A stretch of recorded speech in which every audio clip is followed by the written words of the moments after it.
From Washington, this is VOA News.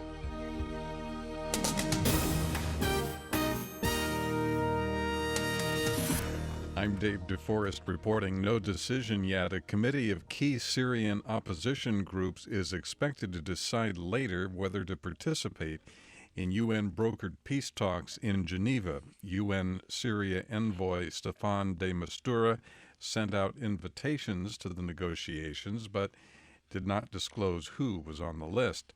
The High Negotiations Committee says the Syrian government and its allies must lift blockades of besieged areas before it will join the talks scheduled to begin Friday. The United States and China agreed Wednesday to work together to ensure that North Korea ends its nuclear weapons program.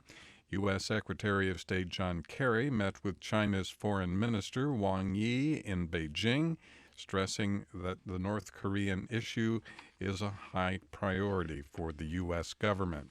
U.S. lawmakers in Washington, meanwhile, are expected to take another step Thursday toward boosting sanctions on North Korea. Michael Bowman reports. The committee is expected to approve overwhelmingly an amended version of a sanctions bill that passed the House of Representatives earlier this month. The House bill requires the U.S. president to investigate and sanction persons and entities contributing to North Korean weapons of mass destruction and involved with money laundering, censorship, or human rights abuses. The Senate bill adds provisions targeting North Korea's sale of minerals and precious metals for hard currency. Michael Bowman, The Capitol. Suicide bombers have killed at least 10 people in Chibok, the Nigerian town where Boko Haram kidnapped more than 200 schoolgirls nearly 2 years ago. Witnesses say one bomber detonated explosives Wednesday at a checkpoint where people were being searched, and at least 2 others blew themselves up at the town's market. This is VOA News. International Criminal Court judges have authorized an investigation into allegations that war crimes and crimes against humanity were committed during the 2008 Russia-Georgia conflict.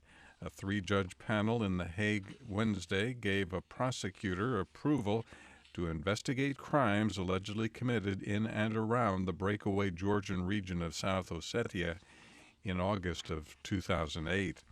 Human Rights Watch says rights crackdowns took place worldwide in 2014, making the year the most tumultuous in a generation. In its 2015 World Report, the organization says no human rights challenge in the past year has been more significant than the emergence of the Islamic State group. Speaking to reporters in Turkey Wednesday, Executive Director Kenneth Roth said that authoritarian governments around the world are feeling pressure from civil societies empowered by social media. France's justice minister stepped down Wednesday after objecting to a government move that would revoke the citizenship of convicted French-born terrorists if they have a second nationality.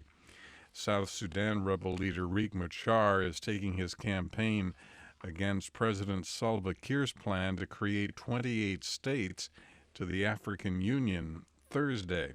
Machar is expected to attend the African Union summit in Addis Ababa and will likely urge the African leaders to tell the president to drop his creation of the states. Rebel leaders have said the division of the country into 28 states will bring about more community unrest and take away land from one tribal group and give it to another. According to a survey released Wednesday, former U.S. Secretary of State Hillary Clinton and Senator Bernie Sanders are locked in a tight Democratic presidential nomination contest in the crucial Midwest state of Iowa. Here is Senator Sanders. We're feeling really good about where we are. And if there is a large voter turnout, I'm not saying we could do what Barack Obama did in 2008. I wish we think we can. But if there is a large turnout, I think we win. If not, I think we're going to be struggling. Quinnipiac University says Sanders has gained the support of 49% of Democrats likely to participate in next Monday's party caucuses in Iowa, compared to 45% for Hillary Clinton.